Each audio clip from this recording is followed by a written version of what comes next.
Pour être en mesure de créer une activité sur Didacti, il faut rejoindre le groupe Pas facile.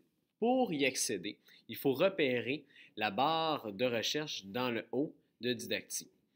Il faut tout simplement supprimer l'ensemble des données qui sont présentées. Si vous êtes dans votre fil d'abonnement, vous le supprimez. Ou si vous êtes dans le Didacti de mathématiques, soit dans le mien, vous le supprimez. Vous marquez Pas facile avec un espace et vous accédez en appuyant sur la petite flèche jaune.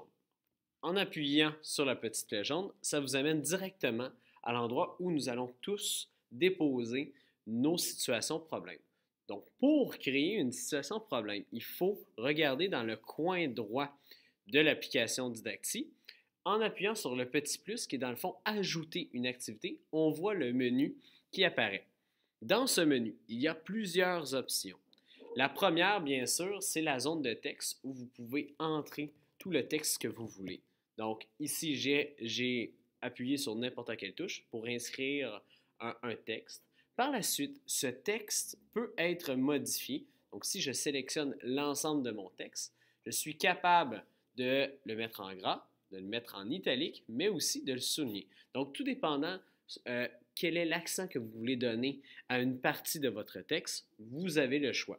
Vous pouvez aussi utiliser la notation exponentielle si vous voulez marquer des mètres carrés, très utile dans cette situation-là, ou bien mettre en indice une partie d'un mot pour identifier, exemple, le triangle équilatéral ou le triangle 2. Vous pouvez mettre équilatéral ou 2 en indice, soit en petit en dessous du mot. Vous avez aussi d'autres paramètres qui sont intéressants. La section Apps. Apps est dans le fond une application ou un outil dans lequel vous ajoutez des choses dans votre activité. Vous pouvez ajouter un lien URL ou une page web, mais ce qui est le plus intéressant, c'est d'ajouter une photo ou un schéma à l'intérieur. Comme vous le savez, l'une des contraintes, c'est d'ajouter un schéma à votre situation problème. Donc, vous allez l'importer sous la forme d'une image à l'intérieur de vos photos sur votre iPad et après ça, vous allez aller le chercher directement par choisir existante. Vous cliquez dessus et vous allez directement dans vos photos sur votre iPad. Vous pouvez aussi ajouter des fichiers ou des formules, mais ces deux fonctions-là ne sont pas nécessaires pour la réalisation de la situation problème. Lorsque vous avez terminé d'écrire la situation problème, bien, vous devez demander une réponse parce que vous voulez que quelqu'un, bien sûr, résolve votre situation problème. Donc, vous appuyez sur Demander une réponse et ce qui apparaît, ça se trouve à être toutes les options de choix de réponse que vous pouvez mettre, soit le web URL, caméra, fichier, formule, réponse courte, réponse numérique, choix multiple ou le texte.